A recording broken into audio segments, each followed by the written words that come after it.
Watch.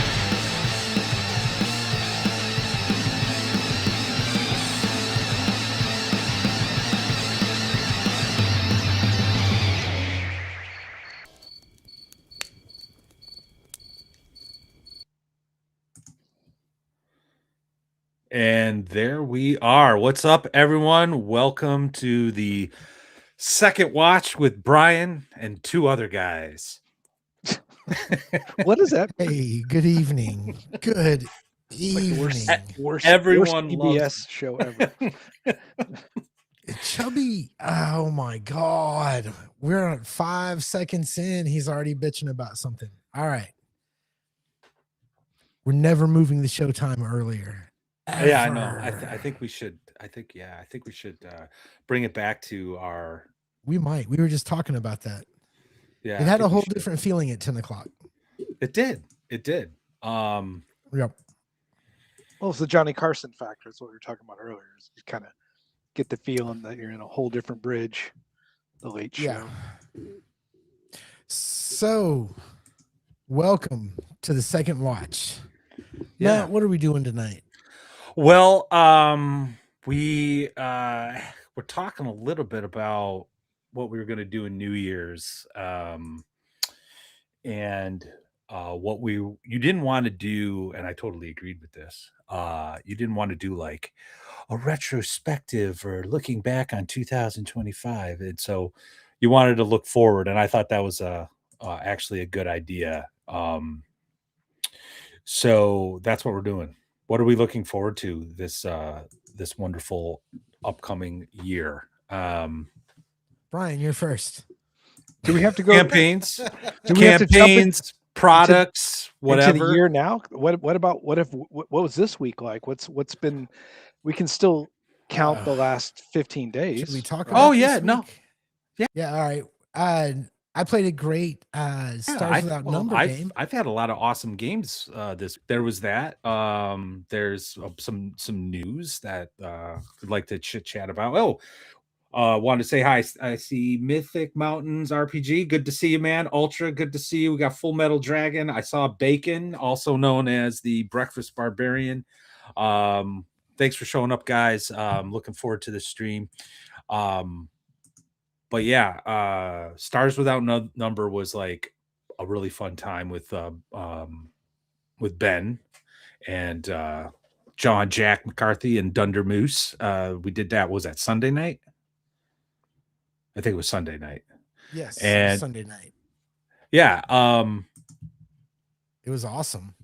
Yeah. It was, Yeah, Why? What made it so? Because Gary, you seemed even more affirmed. I think. A little bit. Man. Well, first off, the gameplay, it was really easy to play the game. I had read enough of it to where like I understood what was going on in the game. It's not too complicated, but it it works.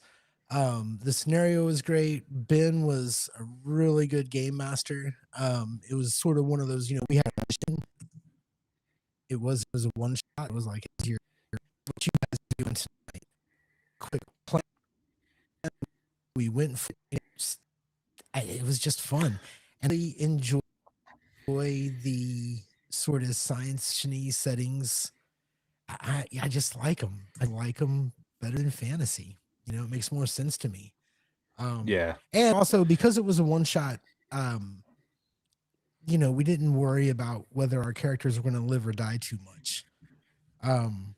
I wanted to live and be the hero, but instead I sacrificed myself. And then Matt sacrificed. He would have sacrificed us anyway, even if the character was still alive. Hey, He absolutely. we had a mission. The resistance was more important than any individual life. We needed to take down the Overlord, and I think we didn't take him down, but we dealt a righteous blow. What was cool about this game was Ben Gibson, who's been on the show a couple times. He's a friend of the show. We like the guy a lot. Just a great dude all around. Very talented. He's got this ongoing Stars Without Number game, and I don't quite remember all the backstory, but his players like launched some missiles at like this bad guy base, and they connected with the resistance on the planet and were like, hey, these missiles are coming, make sure the bad guys don't take off and intercept the missiles because we want to do all this damage, yada yada yada. And so his original plan was just kind of do a roll off to see how the resistance handled this, right? But then after talking to us recently, he's like, oh, Gary and Matt want to do a one shot of Stars Without Number. I'll just have them be the resistance. So he wrote Jack McCarthy and Dunder Moose, and the four of us had a freaking blast. Like, it was just nonstop laughter. We came up with a plan. We executed the plan. Dunder Moose and Jack's characters, who were like the smart, nerdy guys, were able to actually steal a gunship after Gary and I destroyed all these fighter ships that took out the other gunship, sacrificing ourselves in the process. And his players, Jack McCarthy actually wrote up like a message to send to Ben's players, so they received it. And when they got the full story, they wrote down that we were a bunch of badass heroes or something on their little star chart. Like, it was really cool to be part of like this sort of like living campaign thing. So but that was a lot of fun. I liked Stars Without Number. I've pleasantly surprised by it. I think the thing, while it was only a one shot and we only touched upon a few of the game mechanics, the thing that really stuck out to me is that Crawford kind of embraced that subsystem mentality with it. Combat was resolved with the D20, skills were resolved with the 2D6. So non-combat was like, you had that bell curve, things were kind of consistent. Like, if you're good at something, you're gonna most likely succeed, right? It's not going to be swingy like a D20, but combat is chaotic, right? Crazy stuff happens, so you're gonna have that swing. And I just thought that was really, really smart, just really smart. And one of the things I like the most about that system, and so now I'm interested in like really exploring it more. That was your first time with the system? Yeah. This came in the mail to me today from Drive Through RPG, which is the Stars Without Number. It's like a mercantile campaign book, how to set up like trade routes, and like if you just want to be those guys. Look at you buying physical media. I know. Well, I know. it was actually an accident. Is this our friend? No, from years ago? The physical media was actually an accident. I went to buy the PDF and I clicked on it and then found out I had a packet. You know how sometimes you shouldn't be shopping late at night on the internet? It was one of those. And it was about a month ago. So then I got a notice that, a package was coming. I was like, the fuck is this? Oh. That's what happens. That's I deleted the Kickstarter app off my phone because I always, months down the road, a package would show up. I'm like, what the hell is this? I'm like, oh yeah, I backed this. But got a super chat from Mercurius. Thank you so much, sir. Good to see you. Is that an Australian dollar? It is. We'll take it. My favorite band, Midnight Oil. And yes, we are on a little earlier than usual by popular demand, and by popular demand I mean Chubby. We thought it might be a better to start 30 minutes earlier because I don't know, I guess it is a little late, but I like the late night feel of the whole thing. I don't know, man. I really do think we might go back to 10 o'clock. It's not even 9 minutes. 9 minutes. I'm not gonna lie. Our minds. I'm not gonna lie. It's weird. We truly are chaos party in play. It is. Yeah, we're gonna do we'll this see. now. Yeah, we'll see what happens. Like we kind of said we're gonna give it six months, and I think the original were like, we're going to give it 6 months and maybe we'll start. It's going to last 6 days. And even earlier. And now we're like, now we got to go back. Is it a groove? Is it a groove thing? Does it feel like it's a groove thing? Oh, I don't know. I feel like I just got my kids down a little while ago. Right. So it's a wind down, wind up. I didn't really get the decompress time. I didn't get the, have a drink kind of thing. And there is a certain amount of time I want to be on before. Am I breaking up again? God damn. No, you're good. You're good. No, you're good now. Keep talking. Yeah. Get it in while you can. So anyway, it doesn't matter. I get it. I understand why some people would want it earlier.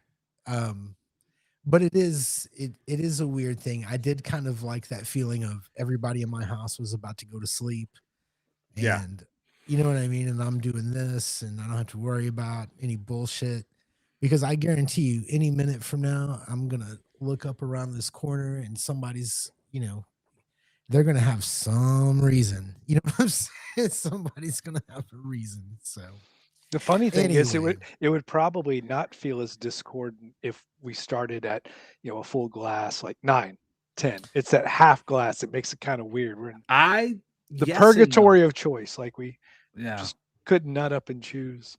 yeah, I don't know, man. I think, God damn it, Slash, what are you doing? I'm about to have a Hassan moment.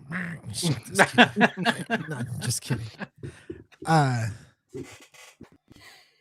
Yeah, I don't know. We'll Get out we'll of here. figure it out. I don't know. Like this is probably like the least professional live stream in the space. Absolutely. Partly by design. I'm not interested in chasing after YouTube money, really. But I just here to have some fun. That's a pretty good tagline. The least professional live stream. Yeah. That's pretty good. Well, I mean, that doesn't. Whoa, hey, that doesn't mean we're gonna throw it away if it comes our way. Oh no. Like I appreciate all the super chats because it's gonna help us get to North Texas Con. Absolutely. But yeah, yeah, I don't know. I'm not. I just don't have the time to put in like some of that stuff that some other people do. But also, like this is meant to be fun, and I've said this many times. The moment it ceases being fun, I stop doing it because I'm not going to waste my time. So, but yeah, I don't know. For me, it's on Eastern Standard Time. It goes from 11 to 1 a.m. That just feels right for a late show. You know what I mean? And that's kind of like what the idea was originally. But some people asked to start a little early, so we kind of compromised. Half hour early. It's. Have you gone to any of these early concerts? Thank you, sir, and we will. $2 Australian. Thank you. Have either of you? They're doing concerts earlier now, right? Oh, really? Yeah. So like the opening band will go on like right at 7, or something, and then the main band goes on, right around 8 o'clock, as opposed to the 9 to 10 or like 10 to midnight or whatever, and they start on time and they end they start on time and they end on time. And it feels fucking weird, dude. Like, I want to see one of the band members kind of stumbling as he comes up the steps. Sure. I want to feel like, oh, I should have taken that nap, but then the music starts and it kind of hits you again. You know what I mean? There is it's different. All right. Games. Nobody cares about this shit but us. Yeah. Well, so talking about new campaigns, new games, new products, new everything. Yeah. What anything? What have we bought into so far? Is there anything that there's actually been like an allocation of, hey, I funded this, I backed this, or I think all three of us, and this is not. By the way, we're not making it in order of what we're excited about. Yeah, no. But I think each of us kickstarted Western Reaches. Yeah, I'm looking forward to that. What the fuck? And Gary, dick. Who is that? It's Legacy. Oh, it's Legacy. Hey, Legacy. I can't read you so far away. Yeah, I don't know. I don't think there are any new game systems I'm amped about, coming out. I don't think I mean, I haven't heard of anything that I want to try or anything like that. Most of the stuff there might be some good systems coming out, but they're all wrapped in the furry animal packages these days, and I just don't know. I think Free League. Oh, you know what? Hey, Free League has Invincible. Is that coming out this year? I think so. Yeah. Is that Supers? That's the Supers. Yeah. Yep. That's going to be the so far. It's not. Is he artifacting? He's artifacting for a little bit. Yeah. This. Yeah, no, it's their supers game. I actually didn't back it because, well, I've been backing way too much stuff that I'm probably never going to play, and B, I like Marvel supers, and I have Ascendant if I want to get something a little bit more, detailed. You know what I mean? I think Free League, while I'm intellectually curious how Free League approaches it, uh, it's not enough for me to like get excited about playing it. You know what I mean? I haven't done a whole lot of due diligence into it, but is something about the fact that the Year Zero engine is so versatile within genre that if there's any company that could really kind of go their own path within supers and have it be, I mean, you've already kind of got the Free League core audience, so that gives a little bit more Yeah. of a foundation, your typical one. And they've kind of proven through multiple IPs that they can kind of pull off at least 60, 70% of what they're aspiring to achieve. Yeah. I'll take a look at it because it'll be always interesting. Like, how do you create earned heroism, non-reactive heroism, those concepts? Those always are probably the toughest ones. That was probably the one question I wanted to ask Macros last week was like, how would you approach philosophically, that state of earned heroism and proactivity? But Yeah. Ultra, just want to highlight this Portal to Adventure. Yeah. yeah, That one, I can't wait to get my hands on that. Actually, I Oh, think yeah. this weekend, Matt Tapp is on his way to Buffalo, New York to package everything. If I might actually drive out to see him on Sunday if it's possible. You should. In which case, if I do, I might actually help package some of this stuff. So oh, how see, though. cool! Get your fingerprints That'd be on. awesome, man. Yeah. So Yeah. we'll see. It all depends on life. But no, I agree with you, Brian. I think I've been very, very, very impressed with Free League's Year Zero game engine. I'll said it a lot. It is very flexible, and it can handle a variety of genres, but it's in their own way where it doesn't feel samey. Like it does feel like a different game, but in that sort of genre. Like I really want to play Vossen so bad. The Legacy, actually, who's in chat, did a Vossen 1-shot or 2-shot, something like that. We ran through a scenario and I had a blast. It was really awesome. Just a really fun game. And he did a really nice job with it. I'd love to run it. We're actually, Gary and I, well, the three of us, I should say, are going to be starting a campaign. Rob Alderman running it, using the One Ring, Free League's take on it, and that looks like a lot of fun. That's a game I've been dying to play. So, Bro, I bought the book. Nice. Dude, you are just a physical media hoarder. I got What are we gonna rid do of with a you? bunch of stuff. What's a book? Go ahead and name it. It's okay. It doesn't mean it was a bad game, but what is one that you vacated to make room for that? I got rid of my extra DCC rule book. I had two.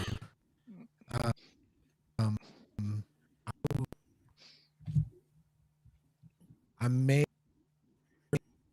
just donate at half price books, games, because I can't give them away. I don't want to say what they are on air. I want to Discord them to you. You'd be very surprised. Okay. But I just needed to make space, so I put those three there. I think that's it, really. I just made a little space, but I got rid of I got rid of a stack. I'm So culling you got rid right of now. the DCC core rule book, which is that big? Well, I had two. Yeah. Okay. Oh, so I you had, had extra. I had two of them, and then I got rid of 3 books that all use the same game engine because I just know in my heart I'll never play them again. So, I'm allowed It's a to mystery. keep things. Yeah, I I think don't I know want what to. it is. I don't know. Yeah. However, the rule I have now is if it has D&D on the cover, or is compatible with D&D, I'm allowed to have it. If it says Star Wars, I can have it. Yeah. I'm not listen, the One Ring, the reason I got the One Ring book is because we're gonna do a campaign. Every once in a while, it's nice to get a new book and look through it. Free League books are beautiful. You know what I mean? Yeah, they So are. Yep. They really are. They're organized, not in a way that they don't do things the way I would do it necessarily organization wise. But there you go. What is this term you were using? Get rid of. I am unfamiliar. Please explain. Well, I don't like having a lot of stuff. It's just a weird thing I have. I'm an anti-hoarder. I like everything compacted. It's so in tough one little now. neat area. I mean, Matt, do they have half price books up there where you're at, right? Like bookstores, half price books, the chain. I don't. Maybe I've not. Okay. I've never seen one. Like one of the, I guess the most demoralizing things of used bookstores over the last 10, 15 years is that you used to have that artifact treasure find glee of going to like a half price books and maybe finding, your DCC on the shelf for half or less than half. I worked at half price books for about a year when I got out of the Air Force, and I would always get first dibs on anything that was off the shelves. But nowadays, because they go and source, pricing through all the different online retailers, you're just not getting a value anymore. Like it's just, a little bit, maybe 10, 20% cheaper, but it loses the thrill of you found this thing that was bestowed by someone else. Like it was like a legacy, maybe, as it were, that you get to someone's going to have Gary's book and hopefully they're going to do good with it, and it's like, well, there's someone's name in there or something. And then, whenever the show gets famous, they're going to be, oh man, I got Gary's. Did you sign it? Did you have your name in the book? No. No. I'm just not, started. Man, you guys, I'm so not sentimental about stuff. You know what I mean? Like I have a couple things. Here's the thing with me getting rid of things. If I don't use something regularly, I'm probably going to get rid of it. Right? Like if I don't touch something for 6 months, it's gone. Except for tools. You got to keep tools. Yeah. So got a super chat from Disco Barbarian. Good to see you, brother. Yard Dog brothers and sword sisters. Hope everyone's week is ending well. Ready for long weekend, so entertain me. Well, we hope so. We're working on it. I need to get it home. You know what? Matt, what's your 2026 what are you most excited about this year? That's really got you. I mean, obviously Rob's game, that's going to be fun because it's all of a sudden, like I just all of a sudden started playing in a bunch of games. Like there was like a couple the last half of 2025, and I've been trying to find time to run something myself, and I do want to run something. It's just I have like the reverse of analysis paralysis. There's just too many options, too many things I want to do. But yeah, like so Erudite has we got another super chat from Ultra. I'm gonna get that real quick. Ultra, $5. Thank you very much, man. YouTube recommended to me the original Shannara trilogy books, and I got them from my local library. I had a $1 overdue fine from 2012, apparently. Yes. Well, that's cool, man. That's cool. I'm actually it was just kind of like a gift for my son, but it was also kind of me. I got the entire Chronicles of Prydain trilogy in a nice slipcase for him. So Black Cauldron et al. I might reread them myself because that's just nostalgia, really. I loved them when I was younger. So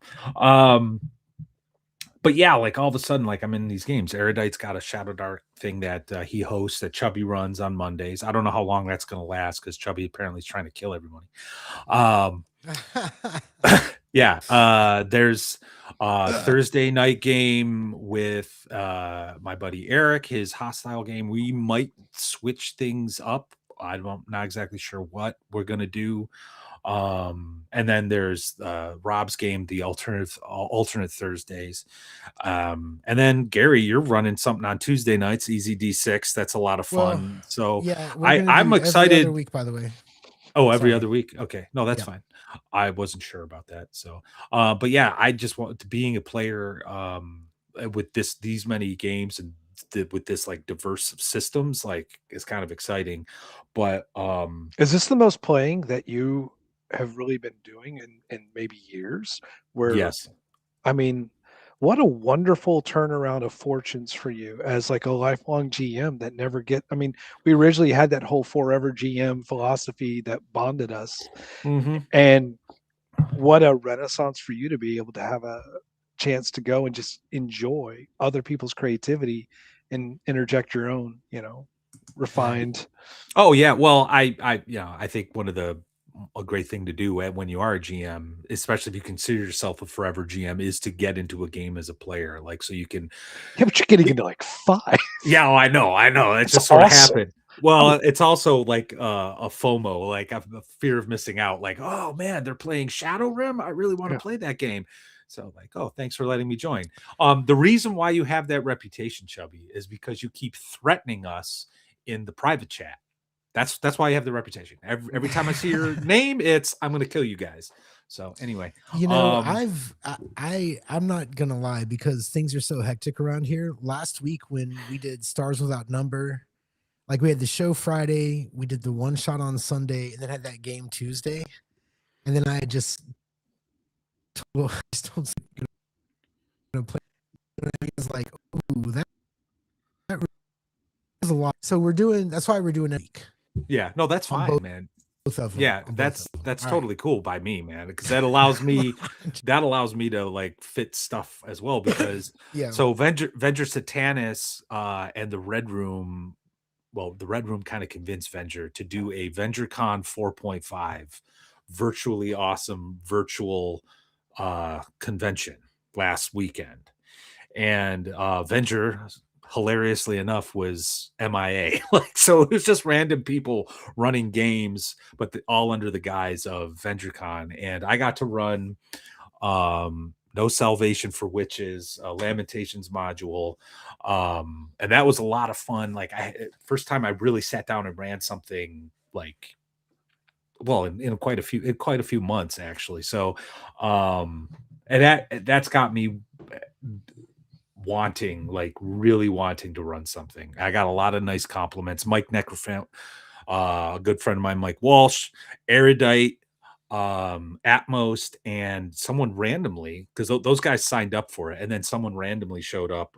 Stephanie, she's been in chat here before. Just wanted to say thank you to all 5 of them. Made for a great game. As per the usual, Lamentations modules end up devolving into chaos because stuff just sort of happens. And that's where the fun begins for me, because there's no rules governing what's happening. So you have to come up with something. And so, yeah, they ended up burning a church down to kill a bunch of witches. And it was cool. Anyway, we got $5 super chat. Death Angel Shadow. Thank you, sir. When Chubby kills us, one of us is going to have to pick up the slack and contribute running on Mondays. This is the most gaming I've done in 5 years. Oh, that's great.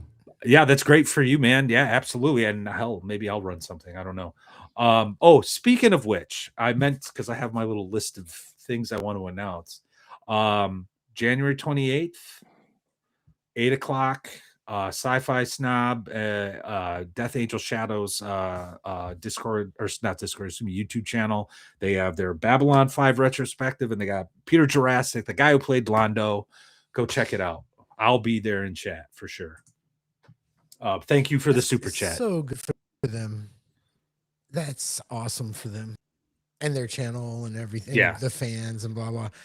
You guys start talking Babylon 5, and I'm just like, you may as well be speaking a different language. Every time I wander into a Babylon 5 conversation, I'm just like, I gotta go. I don't know what y'all are talking about. It's worse than Star Trek, and Star Trek can get really, all the minutiae. I think Babylon. Hey, are y'all looking forward to new Star Trek series this year? No. No. I'd rather let's talk Babylon 5. But Full Metal Dragon actually made a comment that I starred. He's looking forward to Sword World. I'm not sure what that is. And 7th 3rd edition. They're being crowdfunded this year. I highlighted this because I have a bone to pick with fake John Wick, the author of 7th. The first edition of that game is awesome. Like, I would love to run that game. I had all the books, or almost all the books, when I was in the 90s when they came out. I ended up losing them as I moved from place to place. They either were borrowed and never returned, or I just lost them, So I've been slowly rebuilding my collection, and I picked up the second edition that came out like what 6 years ago or whatever, and I was horribly disappointed. The game mechanics were not good, and the lore was, well, we'll just say gutted. And I was just such a huge disappointment. So I heard the third edition is being crowdfunded. I took a look, and it looks like they're not going to change the lore. They're just going to build off of what they did in second edition. So I will not be backing that. But Full Metal Dragon, if that's your thing, man, go for it. But I was just very, very disappointed with second edition. But first edition is fantastic, absolutely fantastic. That's a game I would love to run if I can get the right folks into it. You know what I mean? I think chat said that he's not authoring it, but I don't know. Maybe I missed that in there. Oh, really? Oh, I didn't know that. Okay. Yeah. $10 from Chubby. Thank you, sir. I killed about 30 PCs, all campaigns last year. I think there's room for improvement. My blade is still clean from 2026. Tomorrow night, got a session of Gods of Forbidden North. There could be blood. Stay frosty. Hey, I got my game tomorrow as well, sir. We'll see what happens tomorrow. That doesn't make me feel bad about all the characters that I killed last year in my OSE campaign. Everybody's like, oh, you're killing everybody. No, I wasn't. Compared to Chubby? No. That's if you're letting the dice fall where they may, you're not fudging dice or anything. There's no plot armor. You just have to roll with it. That's why my in-person gaming crew's whole mercenary company idea is great. So when someone dies, they just hire a replacement. I mean, it makes perfect sense. It becomes the story of the Iron Price and not the story of these individual dudes, you know? Yeah, let me just say, I played one session of Chubby's game. It's really all I've had time for. It was a lot of fun. My character died, and for any of his players complaining about dying, I'm going to say that I didn't really notice them being too careful. Right? Like I didn't notice them being too careful when I was there. So I don't know what they're complaining about. They reaped what they sowed for themselves. That's right. Legacy. My boy Legacy with the knowledge. This is the guy who he just knows all this stuff. John Wick sold the rights to 7th Sea to Chaosium in April 2nd, 2019. Well, that would explain why 7th Sea sucked. I still think fake John Wick is kind of a douche, but is he the one that did Fight Dirty, that little supplement about combat? Maybe somebody in chat knows. I don't know. I just know he said some pretty wild political stuff that made me go, okay. But thanks, Legacy. I did not know that. But yeah, no, I think it goes back to in Gods of Forbidden North, my game. I mean, my players are still bitching about it, but I'm just like, I literally telegraphed that there were a lot of bones. You're approaching a chimera lair. I asked you twice how you were approaching, and you literally were sitting there with books open. We're just going to go in, and went back to your books. I was like, okay, roll surprise. Oh, you're surprised. 2 breath weapons, 2 saves. They lost 2 player characters and every single one of their hirelings. And so then they tuck-tailed and ran, which was the smartest thing they did that entire encounter. Yeah. Pretty Chuck Woolery, 2 and 2. Matt, have your players, have they reached they're getting too careful stage? Like where they're not. It happens. No. I don't think they're too careful. Because the next combat, they telegraphed what they were going to be doing. And they did the whole phalanx formation as they marched up towards the Pinga mine, as these creatures are like throwing stones and javelins at them, and they have their shield walls up like very Romanesque. And it was a very well thought out strategy. But they are avoiding certain locations out of a sense of fear. So I don't know, like they're on average like 5th level. I frankly think they could probably, if they're smart, like they could probably handle the Barrow of 8. They're terrified of that place. So well, okay.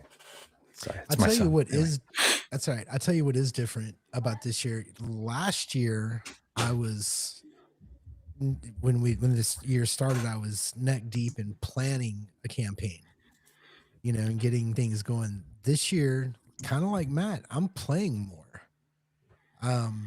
I've got this campaign starting Thursday, and it's the One Ring campaign, and I'm running the EZD6 game. God damn, man, I don't want to talk about it. It was a rough night for me, and the players found their hook and they don't know it. That's how rough it was for me. Like they found the thing I wanted them to find, and I was just not on game. You know what I mean? Anyway, I'll spoil that. Y'all found it, sort of. Anyway, in your in Luna, Texas cave, is that what you're talking about? Yeah. We found something. Oh yeah. Yeah, I found, and it's my fault because I was pot so me off. kettle, pot me kettle, Matthew. I was so. What do we find? Oh. No, I was so distracted. Right? I was so distracted and trying to get my bearings all night. I don't really feel like I ever really got comfortable, and for a bunch of different things. Anyway, you guys found the thing I wanted you to find, and then you're like, "All right, well, let's go." Like I said the words and everything, and everyone's like, "All right, well, I guess that's the end of the night. See you guys later." And I was like, "Oh, y'all should have talked for like 5 minutes." Oh no, like 5 minutes. I'll have to review my notes. We'll do some metagaming in between. But anyway, yeah, I'm looking forward to being a player. Rob asked how long we wanted the campaign to be, and my advice was that the campaign should be as long as it is. Yeah, like as long as he's willing to run it, and we come to a spot that's reasonable to kind of stop, and we can always go back to it. Like I'm not looking for super long-term mega game to be in, though I'm not opposed to that either. Like I want, I'm just getting an opportunity to play the One Ring, which, you know what I mean? Yeah. So guys talk sort of wistfully, like, I would love to read a beautiful book. Yada yada. I'm very excited to play. Absolutely. Yeah. Whereas for me, it's kind of a Tolkien thing. I'm having to brush up because, you're gonna bring it. You're gonna bring your lore game. I'm trying. You know what? I'm trying to find the things. It's hard for me because I'm not I've said it before. I'm not a huge Tolkien fan, and it's not that I think he's crap or anything. It's just not my. It's long, dude. They sing a lot of songs. They eat a lot of fucking meals. You know what I mean? It's just not. If you know me, that's not my cup of tea, right? Like, right. I'm gonna get bored. You want action. You don't. I want things to happen. Yeah, But I got the audio book. I did get a physical copy of Fellowship, but I just can't bring myself to sit down and read it for more than 5 minutes. It's like reading the Bible. You get sleepy. Brad Pitt. Yeah, so I got the audio book. I watched the movie the other day. I'm like, all right, man. I don't want to, because it is exciting. We're playing with a lot of good people. I haven't been a player in a campaign in a long time, so it's going to be a lot of fun. Yeah, and I just really like that the One Ring really just feels like Tolkien. It just does. And some of the game mechanics, I want to see how they play out, like the way the advancements work. So I like my character. Brian and I actually had a little powwow. Our characters know each other. We get to be on the other side of the fence. So of course we're gonna run. It is crazy. We're aware of the shadow. Yeah. Yeah. This is the first game that all three of us will play in. Yeah. Yeah. You know what I mean? Well, no, that's not true. We did shots. North Texas. Yeah, but those weren't campaigns. Yeah. Yeah. So but somehow and to Rob, like no pressure, like even if it's like a 3, 5, 7 episode, whatever. Yeah. Like just a chance to even participate. Hey, actually, I know, right? It is heresy, and I'm sorry, but God damn, dude. Like, I love The Hobbit. But it's it a good the book? Other books are just long. I'm talking to Mage's Musings over there. Yeah. Yeah, The Hobbit's wonderful. Yeah. See, I wouldn't know, even though I ran my first game in 1983. I've never read any Tolkien. What? Okay. All right. Hold on. I've read it twice, motherfucker. All right. Okay. Well, it was nice to have you on the second watch, Brian. I get it. Eject. It's okay. Eject. Eject. I know. It's okay. I Pull get it. up. Pull. I got it. Bro, It's all right. I should not be the one people are picking on tonight. Everybody loves O'Brien. He's never read Lord of the Rings. Oh, Not a sentence. I'm You know, gonna like have to go just, pour another drink. Hang on. Well, I thought I would just kick off the new year with some brute honesty and just, No. That's Well, cool. give Actually, everybody a Brian, reason to get mad at me. Sure. You know what? That makes me like you a little bit more. To tell you the truth. Hey, I got you a little more. Than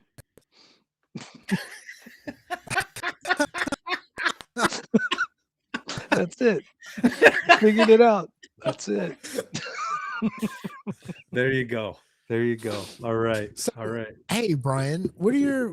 Let's talk to you because everybody does love Brian. What are your plans for this year? What are you looking forward to? What? I have a feeling that it's planned out. You know what I mean? It is to a fair degree. I'm right now. It's kind of a 4 different channels, not channel like YouTube, but 4 different DM paths. Can we use that? Yeah, we can say DM paths. So, paid game. We just completed about a 13-month extended expedition delve, and we're about to head into tier 2 5e24 play. There's been some things that that game has done for that group, which again, paid group, they're expecting a certain experience. They came out of it, I think, with a much different appreciation for the grind, the dungeon grind, that 5e typically is accused of not doing very well. We made it work, and I think it was a great launch for what we're going to do into a full-on hex crawl for tier 2 play. So there's that. Then I got the wives game with all the wives, and that's our Shadow Dark Midnight Sun. We're concluding probably about 11 sessions next week, so almost a year, because we play monthly because it's a bunch of couples and it's once a month. Lots of fun with that, but they're about to really start to touch upon the themes of Ragnarok and the loss of gods. They don't know it yet, but that's kind of going. They're not watching the stream. It's all right. Third, my gaming store, which just got in their restock of Shadow Dark, 6 more core books and a bunch of the zines and such, because I continue to convince them and we continue to sell them. They are moving to a new site, and I'm going to baptize one of their gaming rooms with wormwood tables and such, and launching a Shadow Dark public play. Cool. And it sucks because it's kind of at this time before Western Reaches, which is the 4th one, but I'll get that in a second. I wish Western Reaches was here because I could really launch that as a whole premise for public play, for extended play that I can also carry to like local conventions here in Houston. So I kind of have what I think I'm going to do with that. So I think I'm going to take the Curse Scroll Desert one and try to bridge it with Lost City. And so I'm going to try to see if I can because usually when you're trying to do, well, Gary, y'all know this with Western Marches concepts, you have a base. And usually if you're going old school, you're looking at some Keep on the Borderlands homage. I would like to come up with something that's more like in the deserts and where you truly have to get back to safety before the sands claim you. And then the idea of discovering, the pyramid and everything, and working from that. So that's my third plan for like public play, to continue to promote Shadow Dark and introduce people to the hobby at the game store, the kids and the randos. And then finally, Shadow League. Shadow League organized play, which is a whole different type of premise. I'm looking forward to the launch of that and really using that to integrate Western Reaches, which by then should be out. I think hopefully all is well with Kelsey's planning and prep and everything that's happening with that. So Shadow League and the idea of promoting the game through its organized play concept. So what it does is it really scratches a lot of different itches for me as a GM, which I never really have ever struggled with burnout over, again, some 43 years. I've never had a year of burnout. I do worry about spreading myself so thin, because they're for very different types of audiences. But in a way, it's kind of rejuvenative.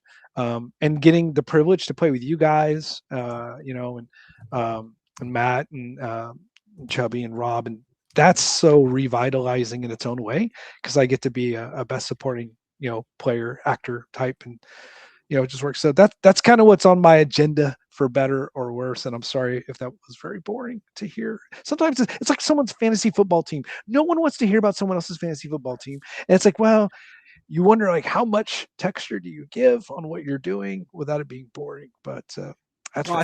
I think all that's cool, and I think Western Reaches is going to when that finally comes out. I think we're going to see like another little explosion of like YouTube content dedicated to Shadow Reaches. I'm actually looking forward to Professor Dungeon Master's Deathbringer supplement. I know it's supposed to be kind of like a standalone thing, but he's really a smart move. He's tying it into Shadow Dark, so you can go beyond level 10. And that's something I'm really curious about just for long-term Shadow Dark play, because that's kind of like one of I guess the criticisms of Shadow some people have had of Shadow Dark. One that I don't hold. I think Shadow Dark can handle long-term gameplay. Absolutely can. But it's also lends itself really well to like quick one shots, you know what I mean? So, but that's something I'm looking forward to, and I'm really curious about how all that the Shadow League works and all that. So I did buy Dark Space. I did buy into Dark Space. I am looking to that forward to that product. It works off the chassis, obviously, Yep. and it's my chance to kind of get my mothership on. I am not really in the market for learning a lot of new systems this year. I'm kind of suffering from system fatigue. If anything, just kind of pulling threads from all these different things that I've done some diligences on, and I kind of just want to, I guess, stay in my lane a little bit and maybe not specialize, but maybe just focus. Yeah. So Well, there is something to be said about specializing.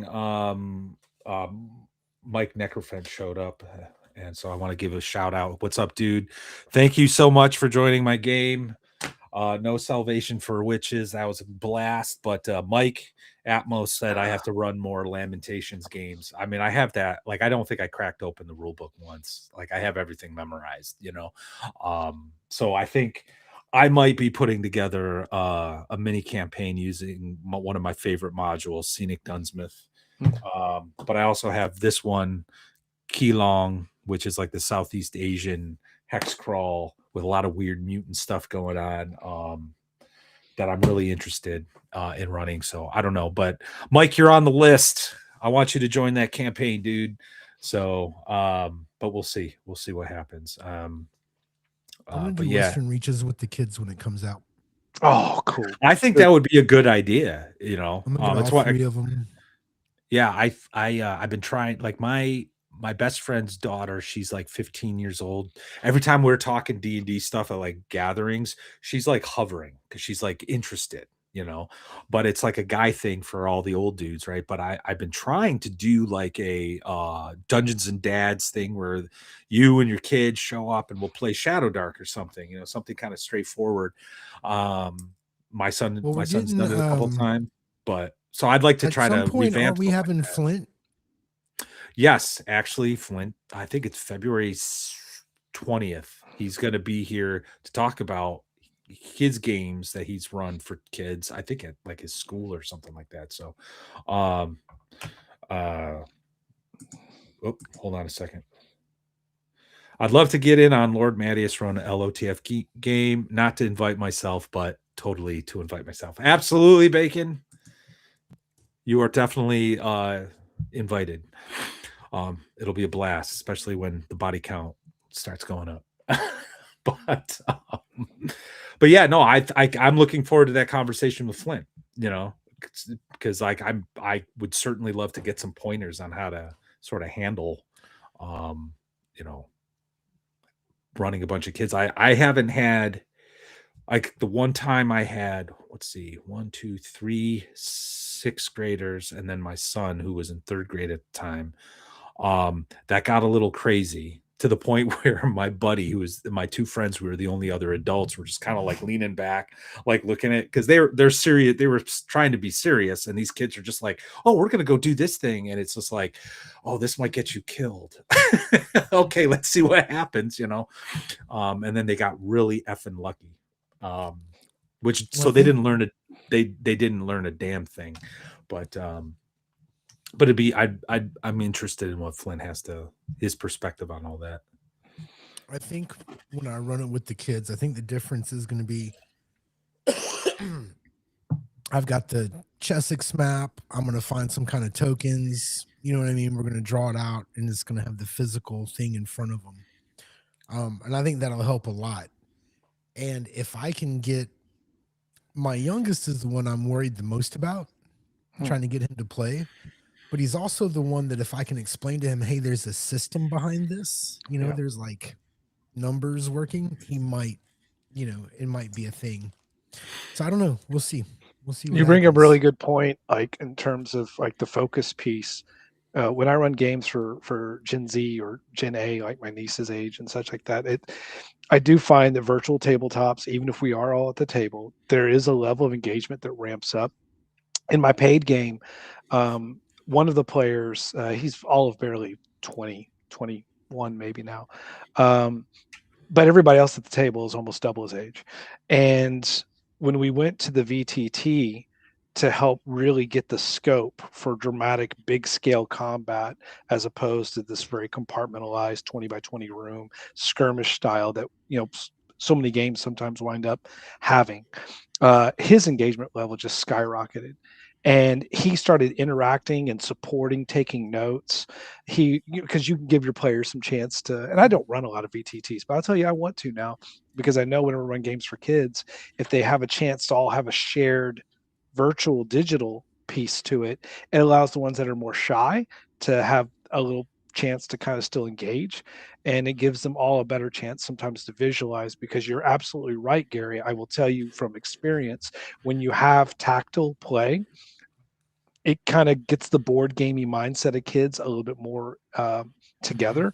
If you go freestyle, so much theater of the mind, it turns into a bunch of silliness. It turns into goofy, and that's good for a few sessions. But then if you're actually playing the system or playing the game to the point to where there's consequences for decisions, if you're trying to help create situation of friction or morality, which is a lot of what I would do with my stepson when he was 9, 10, 11 years old, taking him through like Quest through the Heartstone and using that, or using Eye of the Serpent as these situations to kind of teach him morality, chances and choices. If you go theater of the mind sometimes too much, kids, they just kind of imagine their way out of it, and maybe sometimes contextualize. That's didn't necessarily. When you say children, that's a large age range. Yeah. Right. Yeah. So anyone under 18 is what I didn't really have that experience per se, and I don't think it was I don't know if it was the theater to the mind. What I mean by like crazy is it's like they were just coming up with random stuff to do, like that was like outside of like the sixth graders were in a D&D club at school, and they played 5th edition. So when I introduced them to Shadow Dark, I'm like, it's kind of like 5th edition, but it's all the bells and whistles are stripped down. And I said to them, just tell me what you want to do. Don't worry about the rules. Just tell me what you want to do. And initially there was a lot of like, because there's no thing to point at and there's no like rule, but then all of a sudden they're like, oh, you're going to actually entertain this. Like, yeah, like you want to like capture this guy? Yeah, like absolutely. You want to capture this guy, tie him up, and take him back to the keep, because we're using keep on the Borderlands. Yeah, absolutely. And if I need to roll, then we'll do a roll. And it was funny, this one girl who was part of that club, I may have told the story before, but she would constantly ask, can I do this legally? I'm like, yeah, absolutely. Can I do this legally? Like the question like always ended with legally. And I'm like, yeah, if there's a roll to be made, I'll let you know. And eventually, like, all this crazy stuff happened with the bandits in the woods south of the keep. They ended up they got captured, they escaped. They had this big fight in the forest, and and were able to make it back with a few hit points left and a couple of captured thieves, and they knew that this meant that they were going to be placed in crow's cages that hang over the walls of the keep until they die. And at the end of that session, and I didn't have a map, I didn't have tokens, I didn't use miniatures, it was all theater of the mind. At the end, they were the one girl in particular were like, that was a lot of fun. That was a lot of fun. I'd like this game. That's what she said. And I think from the two adults who are like used to like thinking mechanically, Sure. even they were like a little like, okay, these kids are doing something that like we need to retrain ourselves to do, and just do it, So I do see what you're saying, and I can see like playing with the miniatures could certainly help with engagement, but I don't know if it's necessary. What helped me, one other thing, it was, I realized whenever you're bringing them to the table, as much as they want to play a character, sometimes it's hard for them to have roots. And I just kind of relied on like the Jimmy Olsens and Mary Jane Watson NPC mindsets of giving them each NPCs to interact with. And that really helped them kind of, I guess, start to kind of get into the mind. When you go round robin and they all have someone that's important to them and they have a chance to kind of have some dialogue at the table, kind of gets them out of their shell and gives them some skin in the game. Yeah. Well, I've noticed that the players that can do that also have more fun. Yeah. There's a lot of fun in like counting your space, your and all that. Guys, don't begrudge that. I think I understood what he said. Shit. Well, there is.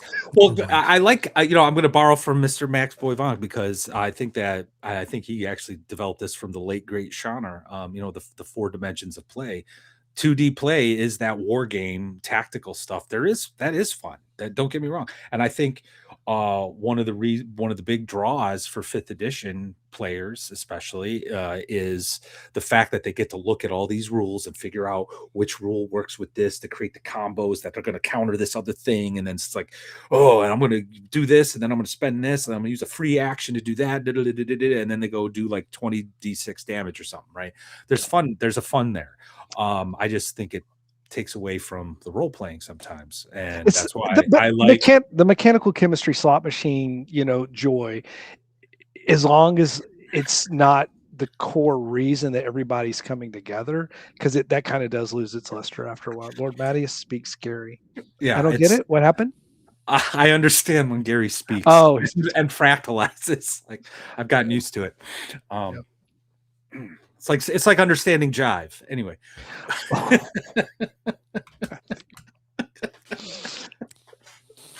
Anyway, but yeah, no, you're right. Anyway, sorry. I derailed your comment. They can just release a 4D for beginners doc. What a great segue, because it's on my list of things to talk about.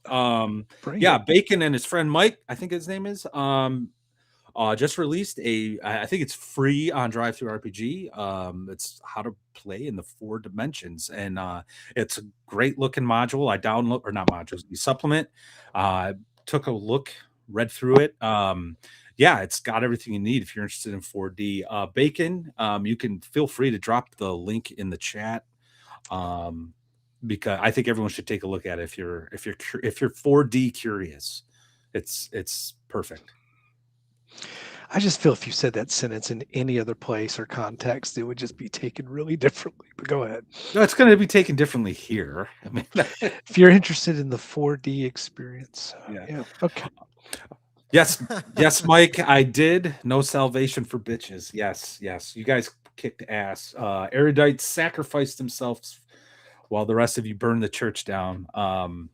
Yes, and I also said that you are invited to the Lamentations campaign that I'm going to try to get started in the next couple of weeks.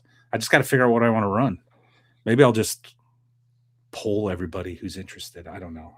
Do you guys run into this problem? Like you have all these games you want to play and you don't know which one to start using? Yeah. I literally, I'm like, because I even have, I think Brian, you brought up Mothership. I have this awesome third-party campaign called "The Burning of Carbex" for Mothership. I back this. It's such a great campaign. And Warp Plots, who's in the chat, ran a one-shot a little while back while he was playtesting something he was working on for Mothership. I had a blast with the new edition of the game. He was a really fun game master. So the running a Mothership campaign has also been in the back of my mind. So many games. Too many games, you know. Good problems to have, though. Yeah. 4Ds, not 4D. Yeah, there you 4D. Oh, I wanted to highlight that. I get 4D. 4D and I totally get it. I'm just saying, if my wife heard it, she's gonna go, "What kind of game y'all playing?" Anyway, sorry. Well, I think, yeah, I have not had. Take it easy, Legacy. Good to see you, brother. But that is next on my list. So I'll look at that. I think it's impossible for anybody playing a game with me to be 4D. You know, like Why is that? Now it is because I think you have to have a certain kind of game master, or the game master has to follow certain techniques. You know, I guess to allow for the players to do certain things, and I don't think I do it at all. You know, and when I try, it's not good. It's not good. Is Bacon he's our resident expert in the right? I mean, it's in chat right now. Well, that's how he plays, but Yeah. I know that the other night when I could never really find my groove, you know, like there was no room for him to 4D. So there was do no the- kind of. Is it a situation where the GM really makes that game work, or do the players make the game work and the GM has to? It's a whole. So it's a- everyone's got to whole- be equal in the ante in the pot. Everyone. Yeah. You got to have your One lower weak level, link. level cultist, your mid-level cultist, your leader cultist, and they all get together and practice the 4D structures. And, It makes more sense to me when you say it Rituals. like that. Like now, I'm like, oh, I get it now. It's well, no, but everybody does need to. I think for it to work best, everybody does need to kind of at least know what's going on, you know, with certain players. Because if you get one dude trying to 4D when the rest are like doing what, you know, and all of a sudden he's in character and everybody else is like kind of in character, kind of playing a game. You know what I mean? yeah. It's odd. But I am going to read that book and I do think it's going to be great. And I think, you know, it's funny because I watch the 4D stuff sometimes on Crispy's channel, or I've watched some of it. I haven't watched any recently because just life and holidays. But they are having a deeper experience, right? Like they are having a deeper experience, I think, in the role play aspect of the game. So, you know, there's definitely something to learn from 4D, and that's why I'm glad we did the thing with Crispy. I want to get Crispy on the show. Maybe even have a panel, have a bunch of the 4D guys talk about, you know, 4D stuff. Maybe we could coordinate with Bacon, Crispy, and his friend there and talk about his supplement and whatnot. I think that might be a good idea. Hey, Bacon, Crispy, and your friend, you want to come on the show? give Matt a ring. There we go. Coordinated, done. They'll be here. Yeah, no, it's funny because I said a couple months ago that 2026 was going to be the year of me as a player. Like I was going to try to play more games. And so joining a campaign is great. Doing a couple one-shots here and there. I really want to do that this year. It's either 4D or 3 cloakers, chokers, depends on what they're into. This is going way too far, guys. Well, we are now at our normal time. It's 10:34, so now this is where we switch on the Randy.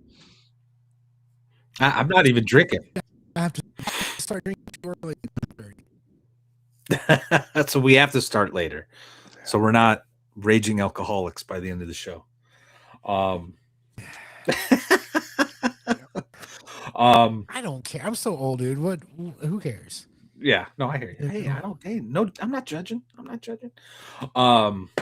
Yeah, what was I gonna say? Yeah, I think I'll just throw a poll up on maybe YouTube post like, what should I run?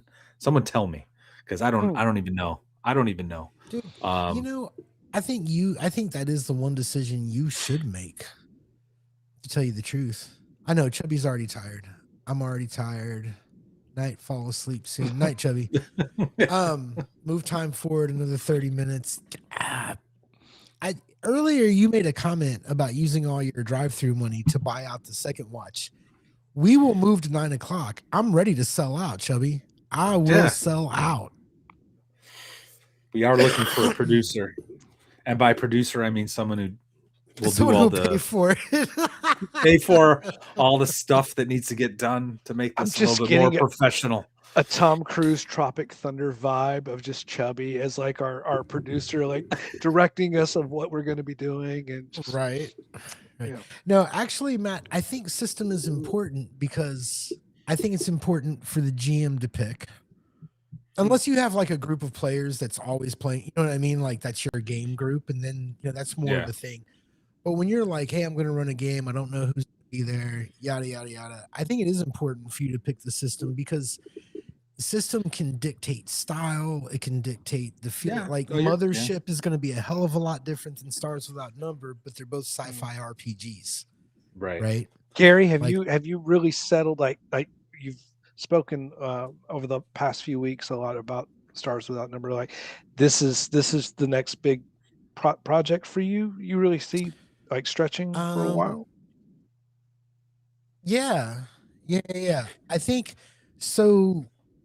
I'm really when I don't want to tell the whole story because it's kind of a little secret society I started. But I was talking to somebody who wanted to run a game, and I wanted to run a game at the same time, but I was really excited by Rob's enthusiasm. Like he was so like, I'm done with the books. I can't wait to play games. I'm gonna run. So there's a little bit of back and forth on, well, who wants to run what? And he's like, well, I can get us started with this. And now I think we're all so excited about it. It's just like however long you want to do whatever. Yeah, I don't want to put too much pressure on the real intention. I think the real intention of me trying to establish a gaming group as opposed to putting people together for a game was the idea that maybe a gaming group will do X rules as written, for a lengthy amount of time. Maybe a gaming group will do the One Ring, till we feel like we've done our trilogy. You know what I mean? It's and then when that's over, maybe we'll try to do something else, right? So I'm really glad that we kind of decided that Rob was going to start things off. As far as Stars Without Numbers go, what it does is, I know I'm going to run it one day. What it does is it really gives me time to work. Translate, Matt. You kind of know. Did you get all that, Matt? I think so. So. Okay. Fuck. Continue. Man. Anyway, it gives me a lot of time to do building for the sector. If you read the sector building rules and all the things you kind of have to think up, and when you're doing that, adventures are also coming to mind. So by the time I get to it, it's going to be pretty, I'll be raring to go. I'll have a lot of good ideas. I was fascinated. Like your last question to Macros last week before the end of the show, I thought that was just one of those, man, I would have loved to have heard another, 15, 20 minutes talking through like the learnings and experiences and kind of what we aspire to when we're looking at long-term play.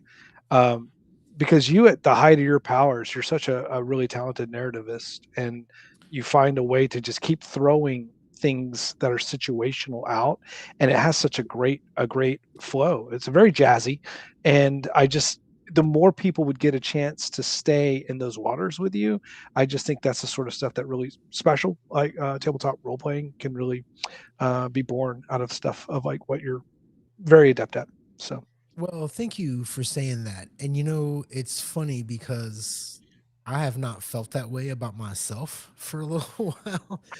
But it comes and goes, right? I think with a sandbox game like Stars Without Number, And because there's actual rules for world building and steps for like adventure building, Yeah. I think what it does, you can take your idea and give it form within the rules, Mm. right? So any little tangent I have, oh, mechs, that's on this, you know what I mean? Any tangent I have, I can find in there.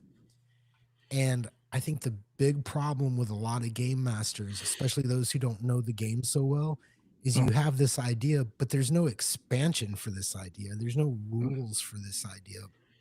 And the way Crawford's games work, I don't think you're going to think of anything that he hasn't already thought of.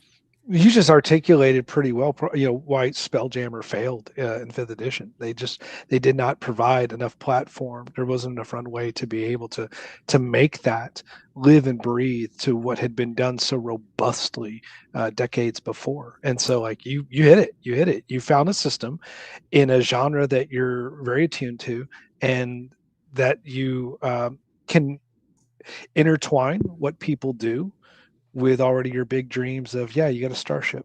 Where do you want to go? Like you can pull that off. You can absolutely make it in a way that feels very intuitive and native to what they're doing. That is kind of the plan. I want to start small, but within too long, I want a crew and, like a bridge crew and, and get people on. So I'm really excited about it, but I'm willing to take my time. So we got a Rumble rant from PS Caglione 3, $5. Happy Saturday Eve. Is that what it's called? A Rumble rant? Yes, it is. Yeah. Unfortunately, there is something with Rumble that does not mesh well with Restream. Like I tried to set something up and it didn't work. So now there's like two, I don't know. I was trying to figure it out. But anyway, so when there's a Rumble rant, it doesn't pop up here like it does, like YouTube stuff does. So that's why I'm constantly looking at Rumble, because I don't want to miss these Rumble rants. But anyway, thank you very much for the Rumble rant, man. We appreciate it. Happy Saturday Eve to you too. Yes. Anyway, sorry. I see Caglione. It makes me think of Frank Castiglione. Like I kind of in the name, I'm like, is that Punisher tribute name? Maybe. I don't know. Hey, what does Chubby say? He says, how would Gary abstract? Yeah, go ahead. Read that. Yeah. It's not, you don't have to abstract anything away. And I fucking use the rules. I don't abstract anything away. I don't know where that comes from. Easier to run the system. No, he was with your my biggest complaint about my Tuesday night Luna game is that we're using EZD6, and I'm so into this rules as written thing right now, and I changed character rules, but I kept all the core mechanics the same, right? If you've ever seen it, it's not a big deal. But there's no initiative in combat, and that's killing me, dude. It's fucking killing me in the game because there's no initiative and the players always go first. I don't abstract things. Is it unfun, or wait, was there a problem? Is that a friction point? The problem is that when I look at stats for creatures, right, and I'm trying to figure out what a good number for this or for that is, because PCs are fairly fragile. You know what I mean? It's not like there's a lot of hit points. It's 3 strikes and you're out, So when I'm putting together creatures, I definitely want them to be able to kill the players. I want them to be able to do some damage. But what happens is 3 players who get to go first are just, they're just killing everything. They're killing everything before round 2. They're getting 3. It's just. Is it an economy problem? Thing. Okay. So it's an action economy problem. Yeah. It's the fact that the game, because it's a con game, and we're about to have DM Scotty on, so he's going to be on next week. So. Yeah, but because it's a con game, I think that the rules really lean towards player success. Yes, right. It's easy. Yes, it's easy D6. It very much leans towards player success. So when I'm doing I'll give, and this is just me needing to adjust the stats and stuff like that.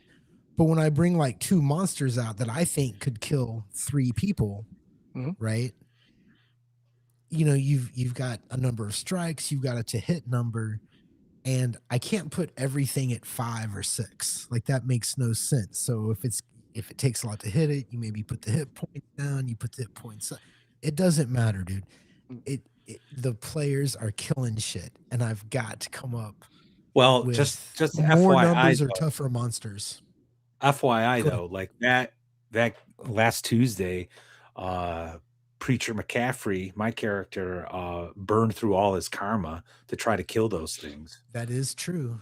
I mean, that's because I did not want those things coming after us. These giant meatballs with mouths, big pointy teeth. I was like, whatever. These things are just weird, creepy. Let's kill them. And there's like a giant one out there. So I was just burning through, burning through all my, and I even You think I guys used my did. action die You used too. you used your hero die when we did the Yeah. ritual magic, and or a I'm hero gonna die. change that because it wasn't fun. Can I answer Chubby's question real quick? How Sure. much of the monthly stars make sure in your campaign? I understand what he said because I'm reading. I would say, honestly, Chubby, I would say that might almost be the tentpole game, depending on how the players want to play.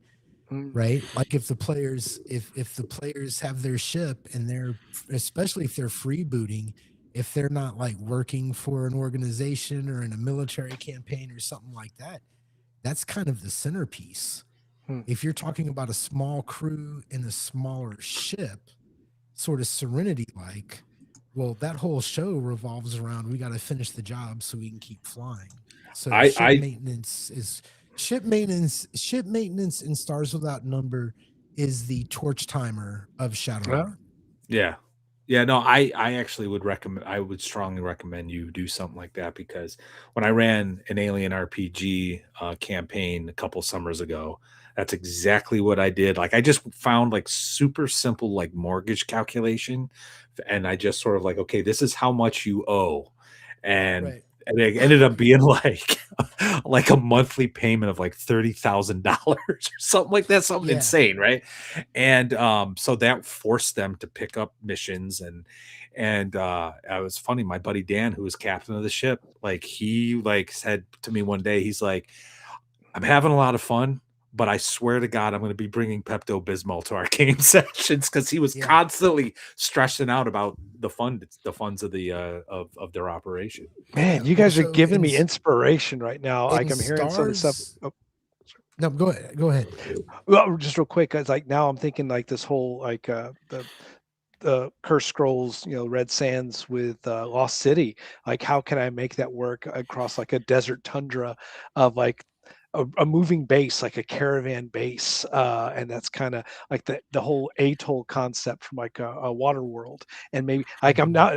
See, this is why I love talking to you guys. I start thinking about things Well, that I can entertain it's- people with. It's kind of cool. Yeah, So, so in Stars Without Number, you figure out it's like the value of your ship, and then each crew member gets paid so much a day.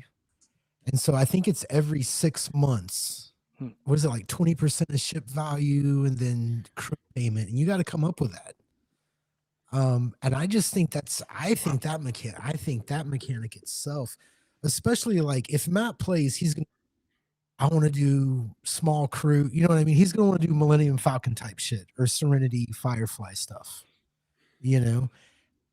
That is your goal. You're not trying to build an empire, you're just trying to keep flying. So Got a super chat from Mike Necrofent 499. Thank you, sir. Matt and me wear the same uniform. Kings dress alike. If I ever guest on this show, I'm going to shave my head first. Thank you, sir. it's in print. It's in print. in now. Yeah, you got it.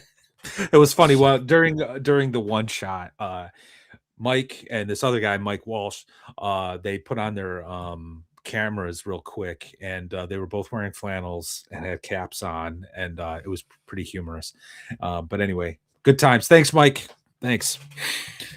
Gary, you were mentioning earlier on the not mortality or just the challenge piece, but you've barely started scratching this game, right? So you're going to get, with time, you're going to really get a better idea of composition of Yeah, encounter. hang on. So I mean, what's he doing? Is he putting on? Oh, It's probably like 50 degrees in Texas right now, so he's got to put his hat on. like dude, 40. Hold on a second. 49 or 40. something. Yeah, it's like Fuck mid. you, I ain't got no hair. It's Hold cold. on a second. I mean, hold on. I asked my girl from Wisconsin, I said, if we had to move back to Wisconsin, if we had to move back to Milwaukee, do you think you could move? I don't want to hear it. I don't want to hear it. Move.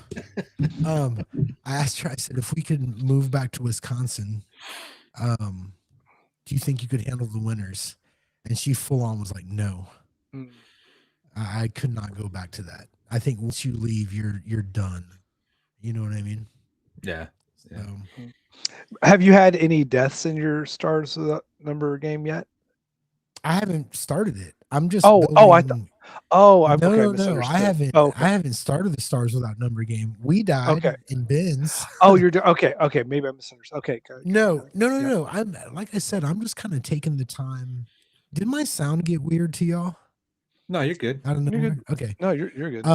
Yeah. No, I'm just taking the time. The way sector creation works, the first rule is if you're not having fun, stop doing it. If you've read the book, that's pretty much what he says. And I've rolled it all the planets, all the systems randomly. And so now I'm just kind of, it gives you need the enemy, the friend, the complication, this, and you just kind of write it out real simple. And the reason I'm just doing tags for all of them so that I can find interesting places for the characters to start. Right. Like the idea is, especially if we're doing a campaign, Chubby. So this Stars Without Number plan for after Rob's game. I would love to play it after Rob's game. But if people decide that's not what they want to play, then we'll play. I'll start it somewhere else as soon as my Easy D6 game is over. I mean, it's gonna happen. If it happens for that group, awesome. Oh wait, Because so was it the everybody there is easy? Was great. it the Easy D6 game that you were saying that you had because of the No. initiative piece? Okay. Oh yeah, no. Easy D6 is weird Was it- because of initiative and combat. Okay. There is no initiative. And Players so go that first. one. Okay. Well, then same Yeah. situation because you've only been running Easy D6 for a little while, right? So Yeah. same observation. Yeah. Ultra says, I want to run a Cities Without Number Braunstein, the players controlling all the cyber gangs in the city. Bro, I don't want to do the same thing, but that's so doable. I'm a Crawford convert, man. I think I really, now that I've read and I've gone through some of his other books, just kind of skimmed them, he's done something really incredible in that his games are compatible with each other. In fact, I almost feel like I need Worlds Without Number for when we come up with that world that has like a tech level of 1 or 2, and we need Cities Without Number when you come across that world that never recovered from the Scream, which is a great part. And that's the other thing about Stars Fucking, I'm gonna drink again. Here's another thing. He's in the zone. Yep. And he's not artifacting, so it's good. The setting in the timeline of Stars Without Number, the way it works, you could run any style of sci-fi or space opera game you wanted within that setting. You want a Star Wars feeling game? Go for it. You want something Star Trek? Go. You want Dune? I've got a Dune world right now. It's not really a world, but it was Shake my Indeed. head. Yeah. Did I fucking goddamn? Yeah, no. You have the Dune world that I think you said Well, it was you're all really dice feeling rolls. The point is that the dice rolls determine the broader aspects of the system, and then you can fill in the blanks. War Plot's got a question for you. When you design planet systems, do you try making them realistic in terms of physics and atmosphere and stuff, or more like Star Wars abstract biomes? So I am straight up using the sector creation rules from the Stars Without Number, and that includes things like tech level, biome, atmosphere, population, government. It pretty much covers all the broad strokes of a planet. So there's a couple planets there's one that's like something out of 2000 AD, right? Like it's very over the top, sort of tech level 3 slug throwers, it's crazy. There's another that just the dice rolls alone, it's a theocratic kind of, it's a Dune world. You know what I mean? It's just, it gives you enough details to get started. I think limitations when you're creating are great. I think a band going into the studio and having 8 hours to record 5 songs is great. I think a writer having 3 days to finish his novel is fucking great. You know what I mean? These things, these limitations, they inspire us. And when you roll out all the tags and it gives you a broad definition and you just have to mine it down, so easy to create. So I'm going to stop before it gets funky again. Fuck. Okay. No, I'm just messing with you. You sounded great. No, you were good. You were good. It just would have been so terrible that he would artifact right now. Yeah, I mean, when you speak to the level of investment right now that you're making in this, and what a great also premise to say, you keep going until it's not fun anymore, because then no matter what, you're engaging it at your best as a GM to be able to keep your mind in that free reign mode. So. Yeah. Hey, No, I Chancellor. can't. It's going What's to up, happen Chance? sometimes this year. I don't know what group it's going to. I would love for it to be, after our One Ring game, but at the same time, if it's not, I'll find another group. Disco brings up a good point with his constraints always make you more creative. And that's always a philosophy I try to impart with my players. And sometimes it's successful, sometimes it's not. That idea of being able to work within a finite challenges or concepts, I find that the more friction, because like with my 5e play, but I have a reputation as a 5e killer DM. Like my guys are like, man, you're a lethal DM. Which for 5e, if you know anything about it, that's actually like a unicorn situation and such. But whenever you can within the system and as it's designed, you can probably still achieve it. But I just still prescribe to OSR style, even though I'm not an OSR. I mean, I'm not really an OSR guy, but unleveled. The whole. By the way, those Black Lodge boys and that whole Morrowind. Did y'all watch that?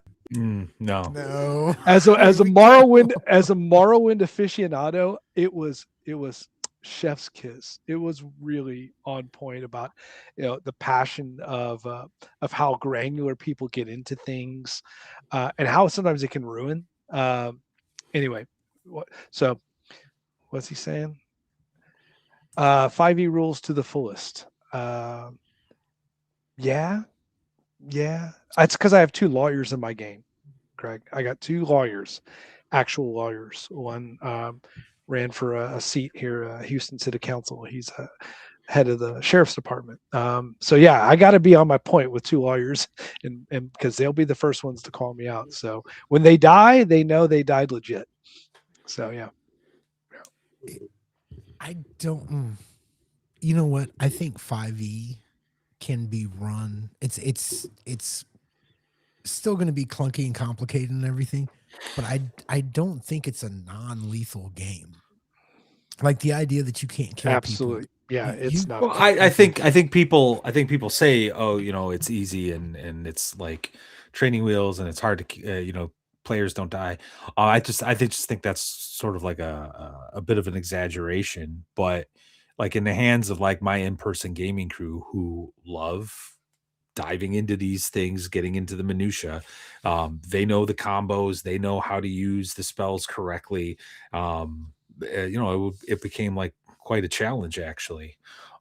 If I played rules as written, and created like these balanced encounters according to the game, the DM's guide, like they were very likely to win the combat. So it became less about this like encounter and more of, well, in order to create a challenging thing, I had to like create a series of encounters that were really just obstacles to whittle away their their resources, such that when there was like this like impactful or like major conflict or encounter or whatever, there would be some level of danger, of threat there, because they're running low on spells or this or that, and that just got exhausting. That was really my issue. I went through that probably around like the 1,000 hour mark of running fifth edition. I've kept track of most of my hours. I'm around almost about 2,800 hours now of running fifth edition between 2014 and 2024. And there was that lull to where it just felt like such a, well, that whole cognitive load piece in it. Mm. And then when I started sourcing some different materials, and then also just quit trying to make things balanced and went back to my roots of Ravenloft 2e of like Strahd is not balanced. He's Oh, never yeah. meant to be. And like if you run with that concept in any system, I imagine any system can be run softball. Any system can be low lethal, no lethal, or high lethal, depending, I guess, on how the table acts or fails to act. Yeah. Yeah, I don't know. I just saw Death Angel Shadows comment. What ended up happening in the last game campaign I ran when in using 5e, I was just not worrying about what the DM's guide was saying about balancing encounters and how to calculate encounters and just kind of throwing stuff out there. But again, my in-person gaming crew, I've been gaming them for a very long time. They're war gamers. All that did was ended up while it gave threat and a sense of stake and stakes in the encounter and like a little bit of stress, they would rise to the challenge, defeat the encounter, and all of a sudden have all this XP and they're gaining levels faster.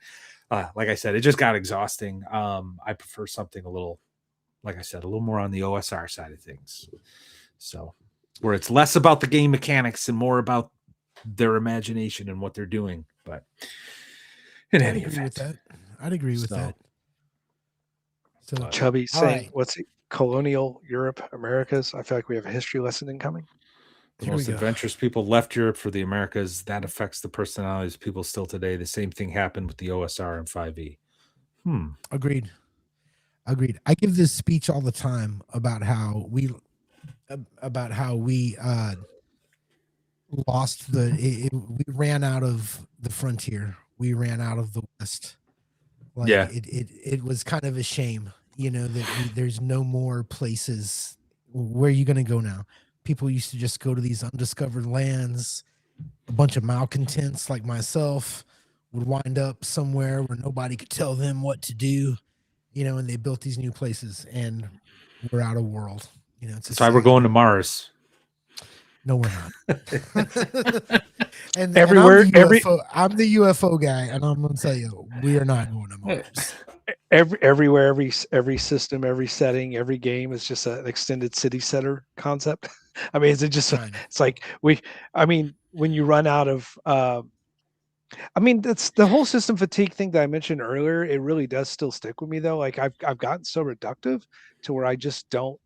I don't want to spin my wheels at this stage, going and spreading myself in all these different. I don't mind, purloining things, but yeah, I are there any new truly original genres or systems coming up?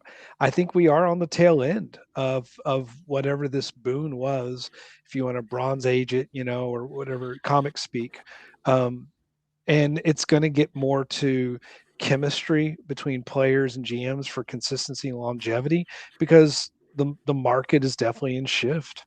Yeah, I agree with that actually. And I was actually, a few years ago when I started this channel, I was actually where you're at. Like I found the game I really like, Lamentations of the Flame Princess. Yeah. And I played the hell out of it. I ran a 3-year campaign, but now I'm at a point where like because of my, I guess, intellectual curiosity of like the indie scene, some of these other games out there and what other content creators are doing and designers are doing.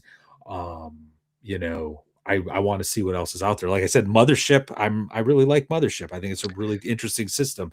I really would like to play it more. Going back to Adventure Conqueror King, like my in-person gaming crew, like they're quite taken with it. And I guess one of the things I'm looking forward to in 2026 is the Iron Price making the shift. It's going to be a slow, transition, but we'll eventually discard the rule cyclopedia. I'm foreseeing, and all the new characters will be built straight from Acts 2, and we'll be using Acts 2 for everything. I can see that on the horizon, which is really exciting. I just hope my players really try to see what it is that I'm trying to do with this campaign, to make it a living campaign, because it would be really cool to be able to say to some people on my Discord server, hey, do you want to play Gods of Forbidden North? You want to play in this campaign that they're in? And then maybe have the groups like interact at some point. But I know my players aren't ready for that just yet. But do you feel that this stage of your of curiosity and experimentation, it's from a year of the second watch? Do you feel that that's kind of fermented, or no, this has been prior to the second watch, honestly, like, as I've so maybe more refined because you've done a lot more discovery during the last 12 months, or more connections to well, that's a good question. Well, as a game master, I'm kind of I want to say I want to please my players, and I have all these new players now that I've gotten to know. You're a player pleaser. In a sense, like, I want to make sure we're all on the same page, and I want to make sure everyone's having fun. And then once we press play, the dice are going to let me know if I've killed you or not. You know what I mean? So that's part of my analysis paralysis. I'm like, well, what are people interested in? You know what I mean? Because I have a bunch of stuff that I want to do. What do you want to do? And like, if someone came up to me like, oh, Mattias, we want you to run OSE, I'd say, OSC doesn't interest me. No thanks. How about Lamentations, though? That's kind of close enough, right? And that's practically the same game. Well, there's some very important but subtle differences. Yeah, absolutely. They're pretty much the same. But can you highlight Death's most recent one? Because I think there's something there also. So he says, I think we're moving into a new golden age. There will be a divide, will be addition war, philosophical divide. Absolutely. This is where I think the player GM pull is going to become more pronounced. And when like the whole idea of players leading us to different styles, different systems, man, that was a big reason I didn't read Tolkien in the 80s, because I was playing Boot Hill and Star Frontiers and Marvel, and I was reading comics, and I was Top Secret, and it was my players that wanted to go to all these other games because, like, to Gary's point, everything was new, it was uncharted. It would be wonderful if we go into that new type of golden age Death, where we get players now really kind of leading the charge, as opposed to GM sometimes having to, toe hitch somebody into like, hey, try this system. Right. It's tough. The whole Heartbreaker system. Just wanted to highlight Anton's comment here. Yes, you understand me completely. You're free to play my game if you'd like. Anyway, we all must have fun, but you may die horribly. Okay. But no, I think you're right. Yeah, no, I think you might be right. I think just not even just in the hobby, but broadly, like geek culture, all the comics, the shows, the movies, all that stuff. I think people have had enough. They want to just get back to having fun. And I think that will help. I'd like to think that will be determinative of the success of anything new that's coming out. But I think what is coming out may have, like you said a little earlier, we may have like kind of crested at this point, and now it's going to be more like we're just going to be riding this wave into shore before there's the next big thing, whatever that might be. 2028. But I think Acts 2, how the success of last week's stream, it's over 500 views. That's very cool. That's fantastic for my channel. So I think that says a lot about what Acts 2 and Max is bringing to the table. Shadow Dark is, at this point doesn't seem to be losing any steam. You know what I mean? So, but I don't know. I don't know if anything like brand spanking new, like is on the horizon, and I just don't see it. But it's funny because I feel like we're pretty tapped into what's going on, and if it was out there, we would see it, right?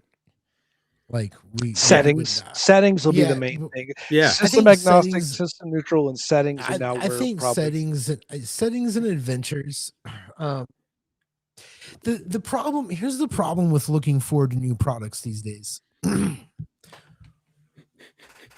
You got to wait for them. You got to pay for them, and then you got to Take it easy, Chubby. We'll see you later, man. Later, kid. The business model right now requires that we get real fucking excited about something, and we pay a bunch of money, and then we wait for a year and or more to receive that product. Right. Yeah. that's kind of my resolution this year is spending less money on backer kits and Yeah. like I'm Every gonna time really Yeah. Every Yeah, time I do every time I do a Kickstarter or something like that, I'm reminded why I don't like them. And I know that it's the tool for the indie games and all that kind of, and I get it, man, but we got to find a better way. I would Well, rather I'll tell go you. to drive through and get a PDF. Yeah, well, I'll tell you, like my 2025 resolution was to back off on backing various things. Is like in 2020 through 2024, like I was just like, oh, I want to support this guy, I want to support this guy, and I got a bunch of stuff that, some of it's good, some of it's okay, a lot of it I'm never going to play, and then there's stuff that I got, and I'm just like, what? This was not what I was told was going to be, you know what I mean? And what a disappointment, right? And I think well, I can't speak for anybody else, but I'm actually kind of I'm experiencing crowdfunding fatigue. Like I'd almost Well- rather someone say, "Hey, I published this thing. It's up on DriveThru. You can get a physical copy or a PDF. It's XYZ. Can I come on your show to, hype it up and promote it?" Versus, I want to come on your show for a crowdfunding campaign that you might get the book in a year. You know what I mean? Yeah, no, I agree. And I'm going to tell you what it is. And I'm going to tell you, and I think a lot of people are feeling this. I see a couple comments in chat. And here's what it is. You're putting responsibility on the consumer. Like, I got to go look for your shit. I got to know it fucking exists. I got to follow the right fucking YouTube videos. I got to get in the right Discord channel. I got, da, da, da, da, da. And I understand from a creator's point of view, I get it. It's kind of like AI. From a creator's point of view, I get it. As a consumer, you know what I mean? It's like, well, the thing is, problem. The thing about Kickstarters, the crowdfunding, it was supposed to be an investment, and now it's becoming like a pre-sale model, right? But with the investment rules, for lack of a better, the investment attitude attached to it.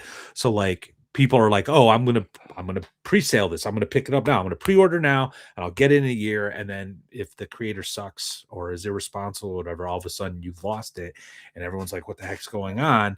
But everyone's been treating it like leading up to the campaign, like, oh, this is a pre-sale. You see what I'm saying? It's like I worked for GameStop for 5 years, Matthew, and so whenever you have the new Call of Duty coming out and everyone expects to be spending money on this product that's going to come out, and you realize all it is essentially it's the Madden thing, like the Madden. I don't know, I'm a Madden football guy. I play it, bro, but I'm with you, bro.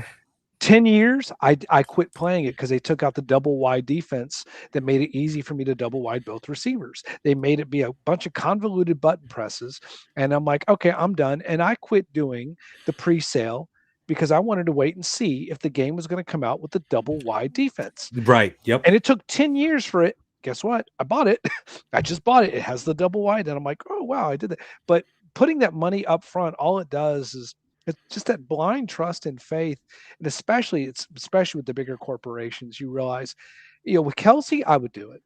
We know she's a proven commodity. Yeah, there's certainly some creators that I would back. Yeah, I would. But overall, I just think, RPG Pundit, like his business model has been, I'm just going to publish stuff, and I'm going to publish a lot of stuff, and I'm going to constantly shill my stuff.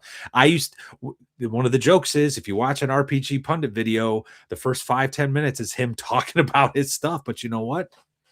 It works, and you're not waiting, and you don't need to do some crowdfunding thing. He tells you that he's working on a thing. The thing gets done. He tells you it's up and ready to go. And if you're interested, you go and buy it. And guess what? His Vikings book hit gold like within a week or something like that. It was crazy. It was a bestseller like almost overnight. What's the know? last Kickstarter backer kit thing that each of y'all did buy into? What was the last one? Most recent? Western Reaches. Was Western Reaches? So that was last year. So that was almost a year ago. There's one. I don't want to give out its name because I have a feeling it's not going to happen. I just have a feeling. I got this feeling. I got a bad feeling about this one Shadow Dark thing I backed. It's not, third party, Okay. Night, Bacon. So, hey, good night, Bacon. We'll be talking. We'll get something going. I backed Ultimate Toolbox just because I know that those creators are going to bring and do homage to that, and I'm just such a big fan of. But that's kind of my swan song now for at least maybe this year. I just think there's got to be a better way. There has got to be a better way. What does it look You know like? what I mean? I don't know. I really don't know. Is there a music like a music industry type of parallel that maybe we can draw from to kind of get an idea? No, because you could, since the 90s, you could press your own CDs, and then as soon as digital downloads started, you could basically be on your own and be fine. Super chat from Disco, $2. Okay to be a capitalist. Here's 2 bones to prove it. Thanks, man. We appreciate it. Like when you look how much work Tap has gone through, and like just that journey, that story. Is Gary talking? Is he swimming? Or is he? No, he's frozen on my screen. Oh, anyway, but all the stuff of Tap's journey and the labor of love that it has been, and then you're like, okay, well, what's that next one look like for such a talented fella, and what goes into it?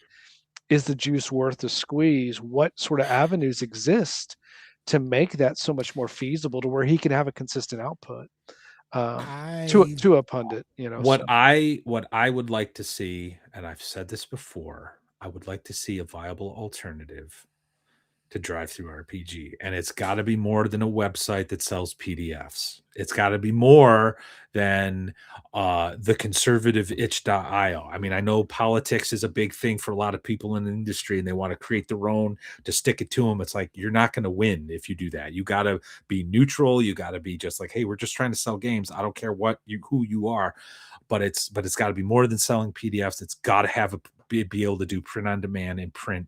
And there is a company who has recently purchased land and is building a whole printing facility. Yeah. Trollord. I would love to see them open up to like third party and maybe experiment with that. I don't know if they would, but I would love to see it. I bet you what creators are gonna say that it's gonna be the mailing list. It's gonna have that direct link to your audiences. Yeah. Where you've got that curated. So it's an interesting tilting point. So I'm glad that there's going to be this alternative drive-through and print on demand and actually getting physical product.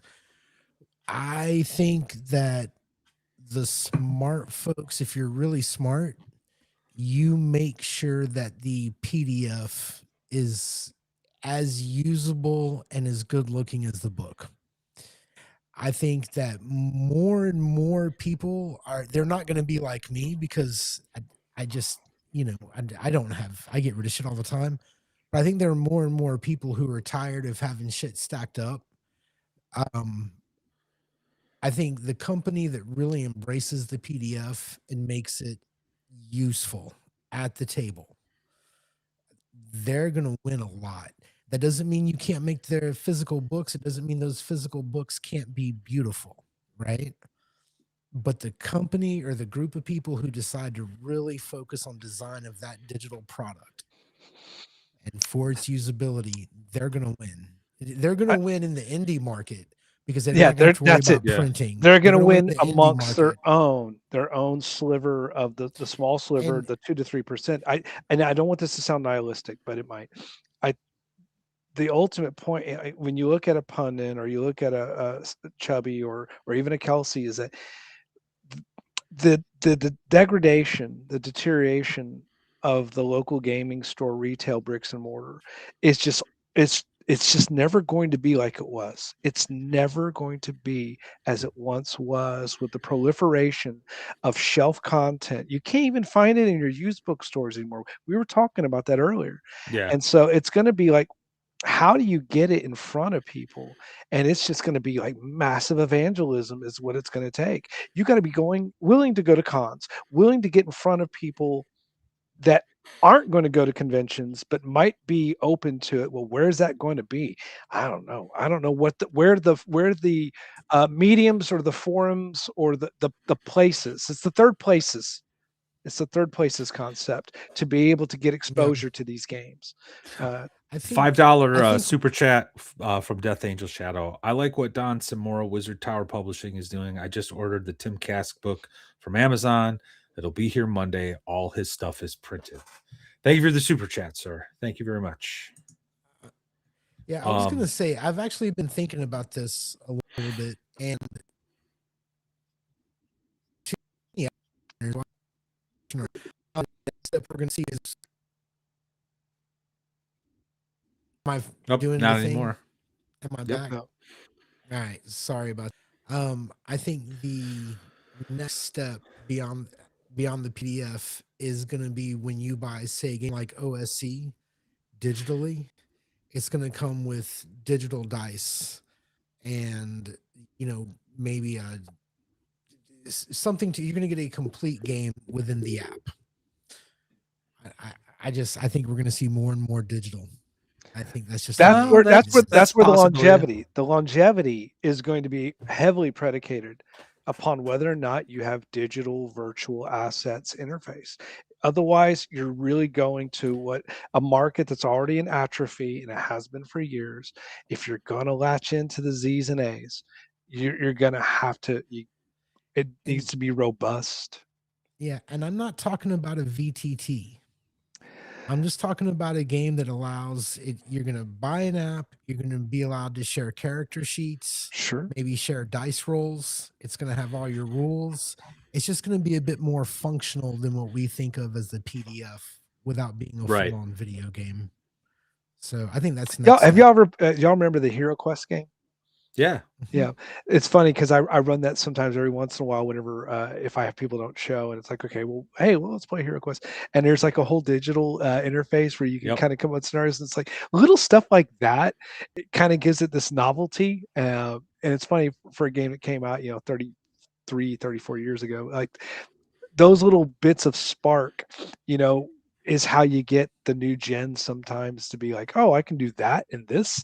I remember playing VCR Clue whenever, like in 1985, the novelty of putting in a VHS tape and taking notes on Colonel Mustard and Miss Scarlet and what were they doing in scene to scene, and that sort of inventiveness to how we interface with these games, whether it's digital, whether it's PDF resources, whether it's bricks and mortar and strangers in rooms, that intriguing ways to interface, different ways to interface. That might be some of the new frontier. Like how can we engage in these games in different ways? Sure. 4D sounds cool, but that probably isn't for everybody. I think the thing is what VTTs. You look at Foundry, your Heroes Forge, your Roll20 or whatever, and they provide a lot of tools, and you almost have to use all of them, right? Which is weird because that's part of what rubs us wrong sometimes when it becomes so, I don't say predatory, but so obligatory that you have to use this. Otherwise, you will not be successful. Like, oh man, that's the biggest way to turn me off to something. Yeah. And I agree with that. And that's why I mean, I don't know.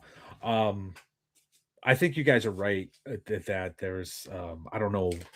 I think buying an app like the OSE app, and it's got it's like an encyclopedia. You type something up and brings up the rule or whatever. I can see that being a thing.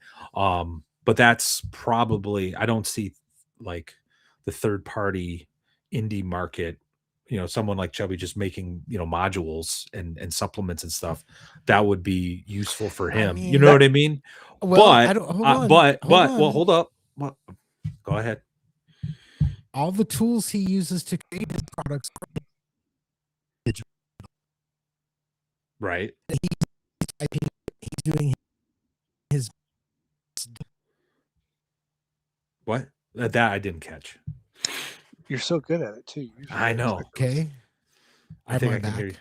Yes, you're back. You're back. Fuck. Go now. Go now. Go. If you take Chubby, all of the tools he's using to create his products are digital. Right. Therefore, transferring his writing and his maps to a digital format is not going to be a big deal. Right. Well, no, what You I'm know- saying is creating a separate app just for his stuff, like just kind of riffing off what you were suggesting. Oh, yeah. And then yeah. if you're not going to do that, well, then you're going to be opening the door to all these interesting legal issues like licensing and whatnot. Maybe. I don't know. It might not thi- actually be good for the indie scene because it would create a level of gatekeeping. You know what I mean? Like, hey, don't I care want to what's write good this. for the indie scene. I care what's good for me. Yo, Sorry. well, I'm thinking in terms of the industry. Like, would this be good? And I don't know. I think I'm questioning that. I think that idea would be less geared towards maybe somebody like Chubby and more towards Shadow Dark, Axe 2, Right. games that The that bigger kind of companies thing, who I can, think. yeah. But yeah. And when I'm not talking about a VTT, I just think that we're going to find something digitally that is just more functional. Like I say, dice roller, whatever. Fuck, maybe even Adventure Conqueror King digitally has all the hex papers and all that to draw your map. Fuck, sorry. Man, no, I'm just saying if Axe had a out, because I asked that question last week because it was just a dream hope that maybe there was a nugget of future in a digital virtual assets, because that would be enough that I could like push my poker chips with my players. If there was something to rival a D&D Beyond using that system, oh, it's slam dunk. They're gone. They're ready because it has so much of that granularity, but that ease of reference. It's just such a big deal. But at this stage, yeah, it's just hard to pull people into things that are that much into every sentence, every rule linking to something else. Whoo, that's a lot of reference. And guess what? I There's not a think whole lot of that's- Gen Z or Gen A's are going to sit there and pour through 380 I know we've only pages. got I know we've only got 2 minutes, but I am telling you that is not how Axe works. Axe 2. I mean, it does all link up. There is a little rule for everything, but it's all incremental. Yeah. And it's almost like you leave certain things behind when you advance to the next things, right? I don't know how to explain. You just gotta like. I've only experience read the Thank you. Judge's book because I Yeah. like the concepts. I don't have Oh, the yeah. money for the rest of everything. You actually got to play. You got to read the player's rule book. That's where like the revised rule book, I should say, because that's where a lot of the meat and potatoes are. I'm but, happy to say my last Axe book is on the way. The Monster Manual is in shipping as we speak, and I will have all 3. I just want You to. are- Well, He's good. retailer. Yeah, I know. I still think a part of me though still thinks the hobby is analog. Like I think Professor DM said something about that like some months ago, like a half a year ago or something. But you might be right because I know there are people at my game table, like in-person game table, that are looking at their phone, not because they're distracted, but because they're looking at a PDF that they have on their phone that they're referencing. So I can see. So I don't know. I really don't have an opinion on. I have to that. have a physical product if I'm learning something new. But Yeah, Well, I'll and tell you, and here's the Death thing- Angel Saddle actually made a good point too. He's like he doesn't want digital dice. He wants the clickety clack rocks. yeah, No, give me and- my and sharp I get it. resin. I love it. Yeah. No, and I understand that. I fucking ideally that's the way to go. I guess what I guess the idea I was trying to get across is that right now we're reading, the focus is on a lot of these products is on the book. And I think that maybe a little bit more attention should be given to the digital side of it without turning it into a video game or a VTT. Just Nope. upping the functionality of the book for the GM primarily. Yeah, Without I it would agree with becoming you a that. video game unto itself. Yeah, I think a good But I PDF will understand that. have Yeah. bookmarks. You know, so you can just click, click, click. Oh, yeah. No, I hear you. Yeah, all I hear you. kinds of hyperlinks. Death, yada, Death yada. Angel puts it, he said his line, and you brought it in there, is a line that gets crossed with digital where it becomes more of a video game. That's what's going to happen with Draw Steel. That's what's going to And I happen with agree. MCDM because they are so rooted in video game design. Yeah. That game has the potential to be one of the most successful, originally conceived as a tabletop role playing game. Instead, it's just going to be a video game that has tabletop role playing roots. It's going to, like, I would play probably Draw Steel, the video game. Mhm. I would. I would. Maybe. Even though it's based on the whole, like, was it the Epic Spell Wars? I know, because that's a party game that we play, and it's like, it's, come on, it's not that original. Do It's a you? 4E Hey, Epic Spell Wars hack. So I think Horde Wars would make a great video game. I know that sure. seems silly, but I Well, think it Horde is. Wars would make a Yeah. great tactical video game. I would agree with that. I just wanted to highlight this. Shadow Dark versus Axe 2 is simple versus simulation. I kind of agree with that. And the way I look at it is I think Shadow Dark is the spiritual successor of BX, and Axe 2 is the spiritual successor of Advanced Dungeons and Dragons. I would rephrase. I would say Shadow Dark versus Axe 2. This was from somebody that's probably run 100 plus sessions. Is more emulation versus simulation. Okay. I think I understand what you mean. I know you do. That's why I said it. You understand us all very well. I want to argue with you, but it's time to go. So we haven't had a good argument in weeks, man. I know. I was thinking about that too, because some of our new subscribers had gone through and started watching like some of the older shows. Because there's a recent comment. I think it was when we did the Return to Shadow Dark. That was episode 31. The end of the night, you and I in particular had one too many drinks, and we're just like, but no, wait a minute. And Was that when anyway, you two were going at it? Yeah. Well, I think so. wait until Western Reaches comes out. Yeah. I mean, there's going to be a lot of, I waited a year for this thing. You know what I mean? Oh yeah. Yeah, no, And yep. And again, so it goes back to the kick. Like, is this crowdfunding? Is this like an investment? That's why, like, if I were to write something, I can't see myself doing a crowdfunding campaign on any of my ideas that I got percolating right now, because I don't need the money to invest. There might come a time, because an idea doing like a box set, right? Like, well, I probably would need some upfront cash to buy the boxes and all that stuff, right? But like I said, people are using it as a pre-sale, whatever. But I'm trying to remember the turnaround time from when the Shadow Dark core and the print made it to hand. Because Gary's point is it's spot on. Like, if you're waiting a year for an album, if you're waiting a year for that, you, with every passing month, it's not like your expectation lowers. I mean, I guess it can. There's a point where, to Matt, you're saying you don't think it's going to come out because what's coming. But Kelsey largely had most of the core rules in play, so a year. We were supposed to, or the original projection was December, I believe, and now we're a month or two in, and so it'll be. I don't doubt. I don't misunderstand me. I trust her. I'm sure we'll get. I do too. Oh, It's gonna come out. broadly speaking. I just think you run into these issues. Not what I'm seeing, but Yeah. the level of expectation of, like, where's this going to be for one of the, the ingenues, right? If it's underwhelming, her next Kickstarter is not going to do well. Hold on. It is I probably think- the final litmus of this. I whole got to type tell you of- something. Though. I find that the Kickstarter cycle is so long that it's like everybody's real excited and then they're waiting for it, right? And it's like, well, whatever the fuck this is going to be, maybe it'll be good. Maybe it'll be sour grapes. And then when it's announced that it's going to come out, everyone's like, oh, fuck, I backed that. I always knew this was going to be great. And then you're probably right. I think no, right. he's 100% right. He's totally 100% right. And then it real comes quick, out and people review it. Roller coaster fandom. Yeah. So I wanted Death Angel Shadow. So when are you eligible for memberships, Maddie's? Gary, you've got over 1,000. LOL. We have been talking about what to do with memberships. I know that there are plenty of channels that have memberships, and it's just sort of like a way of supporting the channel.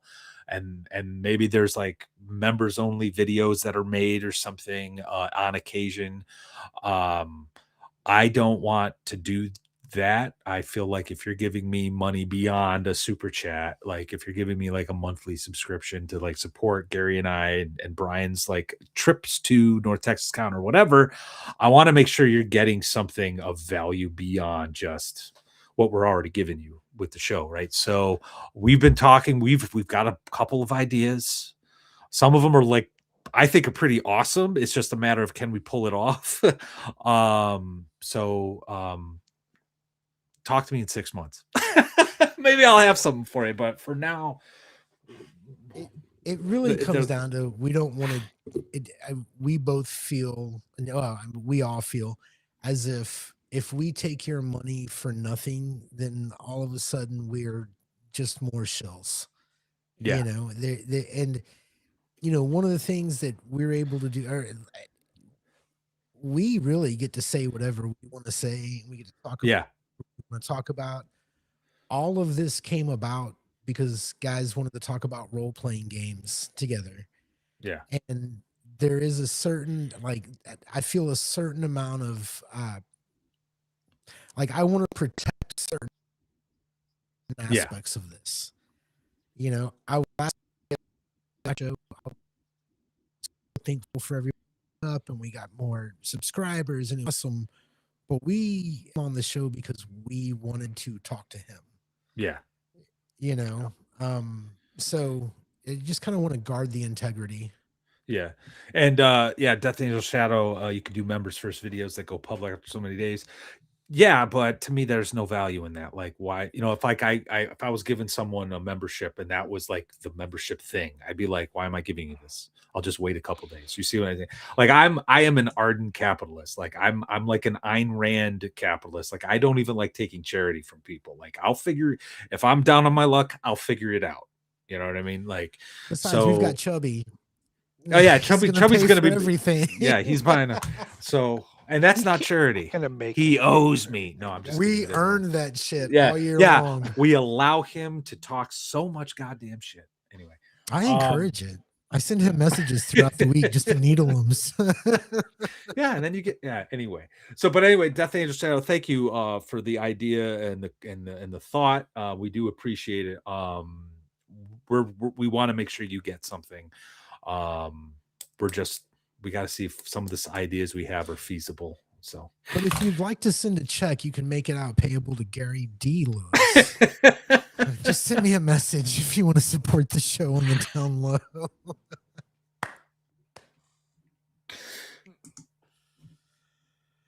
money for nothing and your flannel shirts for free. Thanks, Mike. Okay. All right, guys, we're past time. Yes, we are. I'm getting in that way. All right. So next week, DM Scotty is returning, which is really Yes. super cool. He just released like a month or so ago his like horror supplement, right? I'm actually going to be picking it up this weekend to read. Looks like one last thing I'm looking forward to this year. I'm going to be running a lot of Halloween one-shots because there's a lot of cool horror games, including DM Scotty's that I'd like to try. So that's next week. Also next week, Legion of Myth channel, GMI, I will actually be on before the second watch. So it's going to be a long night for me. Oh, yeah. I can't remember what we're talking about. I think it's about downtime. Yes, that's what it is. Downtime and my experiences with that. Other than that, I think that's it. So thanks everybody. Chat was great. Thank you for all the super chats and rumble rants. And hopefully we'll see you next week. And with that, our watch is ended. Night.